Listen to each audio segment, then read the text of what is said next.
Y ahora vamos a un contacto telefónico para conversar con el economista Rodrigo Ibarrola. Rodrigo, ¿cómo estás? Gracias por el tiempo para Canal Pro. Buenos días, Omar, y gracias a ustedes por el contacto y siempre abierto a colaborar. Bueno, estamos en una época del año, Rodrigo, en donde las autoridades económicas, el Estado en sí, se prepara para lo que va a ser el presupuesto general de la nación para el año siguiente, en este caso el 2026. Pero ¿existe un abordaje general que se tiene que hacer para la preparación de esta ley tan importante de nuestro país, Rodrigo? ¿Cuál es la visión que tienen ustedes en relación a la preparación del PGN?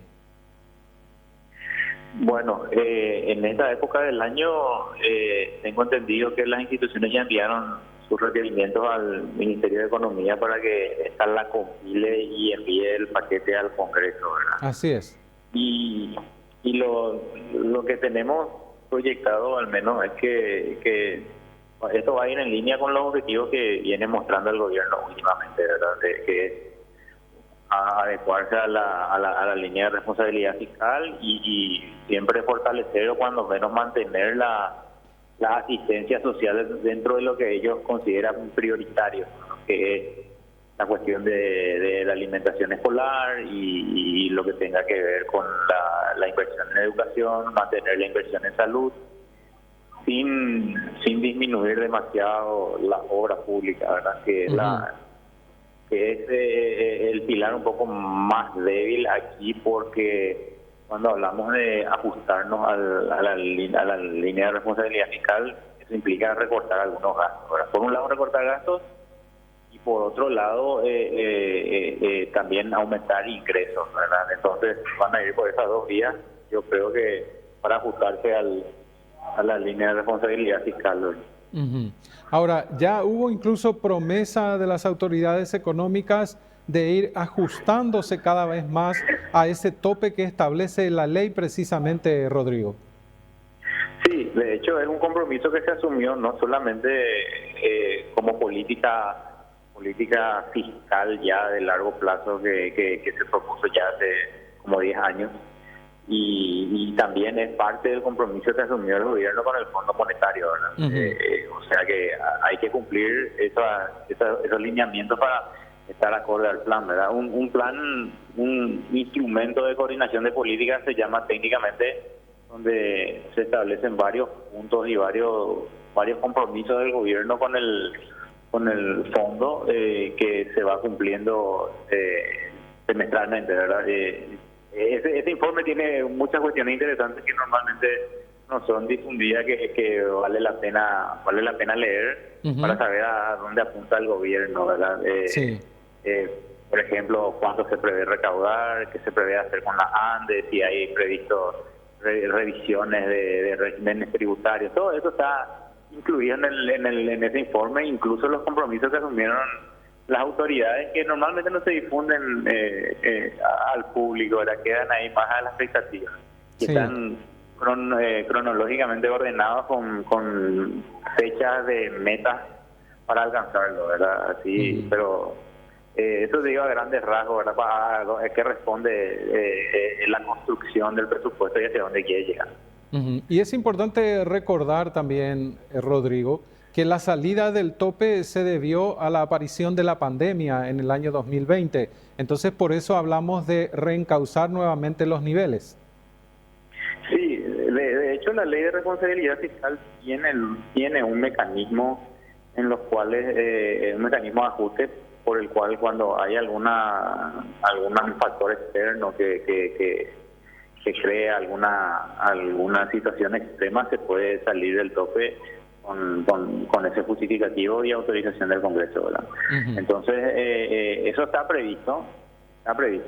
La cuestión es que ese tope es también a la vez para nosotros un límite en el volumen que se puede invertir, ¿verdad? Sí. Hace pocos días tuvimos el impasse, decimos en realidad no fue directamente, pero se lanzaron flores desde lejos la ministra de Obras Públicas y el ministro de Economía, ¿verdad?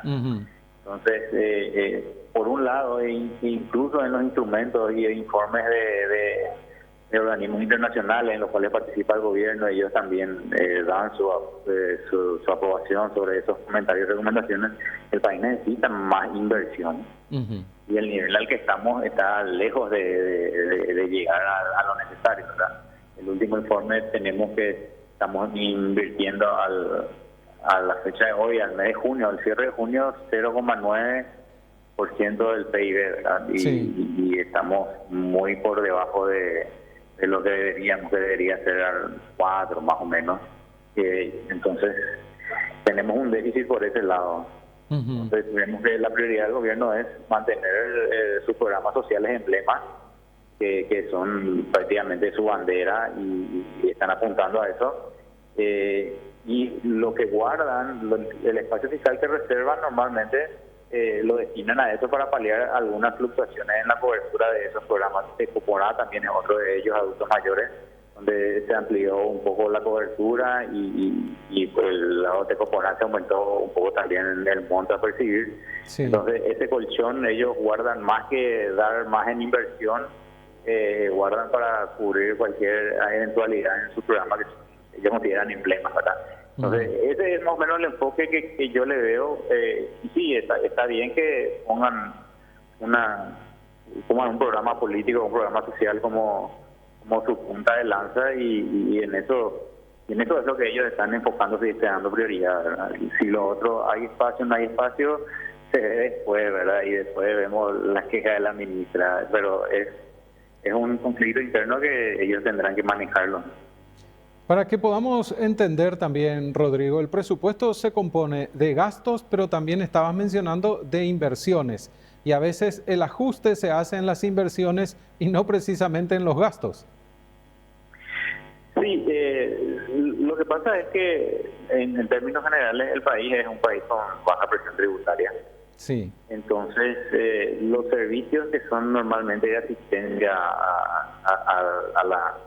a la población, los servicios sociales son intensivos en gastos corrientes. ¿Y a qué me refiero con intensivo en gastos corrientes? La salud tiene una masa muy grande de personal de blanco, en educación tiene una masa grande de maestros, y luego los insumos para mantener el funcionamiento administrativo e incluso educativo o de un establecimiento de salud también son gastos corrientes, ¿verdad? Entonces, normalmente tendemos a asociar gasto corriente con salario. Y eso no es así, ¿verdad? Los gastos de mantenimiento, básicamente los que se consumen en un periodo son todos gastos corrientes, ¿verdad? Entonces es normal que este tipo de asistencia o servicio que brinda el Estado a la gente que no tiene cobertura, no tiene acceso a otro tipo de servicios privados de mejor calidad, consuman mucho gasto corriente, ¿verdad? Y dado que nuestro presupuesto es limitado y nuestra base de cobertura es amplia, tenemos un sesgo hacia el gasto corriente. Y a eso le puede sumar también algún agregado de clientelismo político por cargo y salarios que no van acorde con el mercado, con la función que cumplen.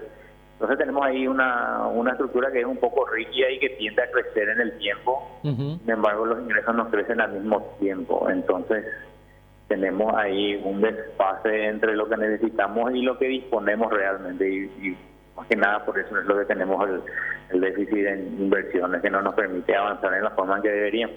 Sí, y precisamente esa estructura que tiene el presupuesto, como decías, es lo que no permite crecer en inversiones. ¿Qué habría que hacer, Rodrigo? Es decir, desequilibrar la balanza al revés, gastar menos y, bueno, tener más posibilidades de invertir más, si bien la torta de recaudación, como decías, viene a ser casi siempre la misma. Y yo veo difícil que se disminuya a lo demás, lo del gasto corriente, porque vamos en sentido contrario. Aumentar los servicios sociales implica aumentar el gasto corriente. Eso es así. Lo que hay que hacer es tratar de obtener más recursos de algún sentido. Hay un término muy usual que los organismos internacionales usan últimamente, que le llaman movilización de recursos, que es un eufemismo para decir recaudar más y hagan algún ajuste para hacerlo, ¿verdad? Y el nuevo gobierno fue en esa dirección. No obstante, la ganancia que se va a tener en estos años se proyecta que sea de 2% del PIB. en términos, te hablo en términos generales así de recaudación extra, ¿verdad? Serían, antes de este gobierno teníamos una recaudación que era del 10% del PIB, y con todas estas mejoras o todas estas fusiones y optimizaciones que se están haciendo, se prevé que para el periodo entre 2023 y 2029 se llegue al 12%. A partir de ahí las mejoras ya son más difíciles de lograr con cuestiones administrativas, y se tienen que revisar los regímenes impositivos, ¿verdad? Entiéndase, sean tasas reducidas, sean incentivos fiscales, subsidios, subvenciones y otras cuestiones que le otorgan quizás de ventaja a sectores que en realidad no lo necesitan demasiado, ¿verdad? Y estamos consumiendo recursos sin obtener una eficiencia por la cual fueron creadas, ¿verdad? Entonces, por ese lado, de hecho, el instrumento del fondo también menciona eso, ¿verdad? Cuando se agote el margen de ganancia por estos cambios en la estructura y las mejoras en la recolección de impuestos, va a haber que revisar esas cuestiones. Y hay un compromiso del gobierno, y está citado en el informe del fondo, que se deben revisar los regímenes de incentivos fiscales. Se deben evaluar su pertinencia y en todo caso modificarlos, ¿verdad? Eso está plasmado en el último informe, solo que no se publicita mucho, ¿verdad? Pero ahora, Rodrigo, esa estructura presupuestaria de la que estás hablando y que estás mencionando, ¿ya no permite ampliar la inversión sin tocar lo que tiene que ver con los gastos, o se puede todavía crecer más en inversión? Siempre se puede mejorar en la eficiencia del gasto. Lo que yo veo difícil es reducir de manera drástica para alcanzar los niveles que necesitamos. Fíjate que cuando yo te hablo de 1% del PIB, hoy en día son 450 millones. Sí. Y yo te hablé de 4 más o menos, y son más de 1.600 millones, 1.700 millones. Estaba un poco lejos de llegar a esa cifra. Y 1.700 millones de dólares son, por ejemplo, lo que cuesta la ineficiencia en materia de gasto, ¿verdad? Este monto de 4% del PIB está reflejado en un informe del BID de hace unos años sobre la ineficiencia de gasto en el Estado paraguayo, ¿verdad? Entonces, asumiendo que se gastara perfectamente y no se desvíe ningún solo centavo, nuestro tope sería 1.600 millones de dólares. Y aún así, esos son 4 puntos nomás, y ya hablamos de inversión. Luego tenés la parte de salud y la parte de educación, que estamos en la mitad del nivel recomendado del gasto, o sea que nos falta más aún, ¿verdad? Entonces, es cuestión de hacer matemáticas nomás y ver que con solamente ganancia de eficiencia es muy difícil. Y asumí que, al decirte esto de 1.600, asumí que gastamos perfectamente y no hay ninguna ineficiencia. En realidad, pues la verdad, Chile está por los 1% en ese mismo informe, entonces, por decirte, un país que gasta eficientemente, ¿verdad? Entonces, es un poco ilusorio pensar que vamos a llegar a nivel cero de ineficiencia. Hay que manejar también realidades y ver hasta dónde se puede y hasta dónde no. Sí. Y finalmente, siempre que se analiza el presupuesto general de la Nación, se habla de algo que ya mencionaste, que tiene que ver con la calidad del gasto. Es decir, disponemos del dinero, pero ¿en qué gastamos ese dinero? Y ese es un punto muy importante, en donde al llegar al Parlamento es donde aparentemente una ley que pudo haber sido concebida de manera correcta, distribuyendo los porcentajes de manera correcta, empieza como a desajustarse todo. Sí, pero eso era más antes, ¿verdad? En este periodo, básicamente todos los proyectos que tenían impacto fiscal vinieron del Ejecutivo, y en el Congreso fueron muy disciplinados en no introducirle muchas modificaciones a ciertamente ese es un déficit histórico. De hecho, en las evaluaciones que hizo el Ministerio de Hacienda antes y ahora el Ministerio de Economía, sí reflejaban que había un problema con el Congreso, la discrecionalidad que se tomaba y y la facilidad con que modificaban los ingresos y los gastos, ¿verdad? Pero eso cambió últimamente. No obstante, tampoco es que los proyectos que envía el Ejecutivo tengan alguna evaluación detrás de su impacto. Son planes así que lo envían, no tienen mucho respaldo. No digo que no funcionen, pero no hay una evaluación de lo que se espera, ¿verdad? Salvo la cuestión de la fusión de estas instituciones, de la de aduanas y la SED, que trajo una mejora, especialmente por el lado de aduanas. Sí. La ganancia de impuestos de recaudación viene en su gran mayoría del lado de aduanas. Los impuestos internos que recaudaba la SED siguen más o menos el mismo patrón, de hecho se mueven en consonancia con la actividad económica. Sin embargo, lo de aduanas sí hubo una mejora significativa, y creo yo que es por la fiscalización, los cruzamientos de datos, esas cuestiones que le permitieron ganar más eficiencia en la recaudación. Pero todo tiene su límite, ¿verdad? Y el límite es el que te dije, ¿verdad? De 2% del PIB adicional, que son 900 millones, y es lo esperado por ellos y lo esperado por los organismos a los cuales se le presentó el proyecto, ¿verdad? Sí. Aparte de eso, se va a hacer cada vez más complicado. Y a veces, Rodrigo, también vemos que se aprueba un presupuesto ajustado según las decisiones del Ejecutivo, me refiero al Parlamento, pero después está aquella herramienta que también conocemos y muy bien, que a veces no se utiliza del todo bien en algunas instituciones, que tiene que ver con las ampliaciones presupuestarias que se van solicitando otra vez durante el año. Sí, eso tiene que ver también con que la programación inicial no es tan sincera muchas veces. Te pongo un ejemplo fácil, ¿verdad? El subsidio al transporte público. El gobierno, la administración sabe que eso va a subir cada año a año. Claro. Año a año, por una cuestión lógica, sube el precio de los insumos, la inflación, los costos operativos suben, eso sube cada año. Sin embargo, este año presupuestaron menos que el año pasado.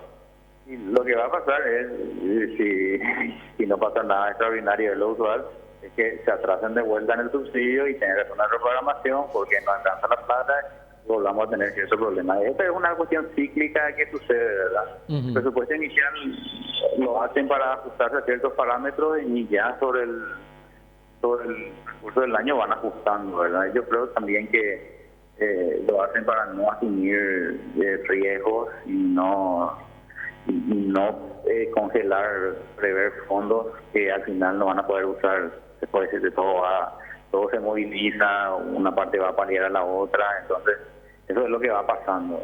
Tiene que ver con eso. Rodrigo, gracias por tu tiempo para Canal Pro. Dale, muchas gracias, Mar, por el contacto y a las órdenes.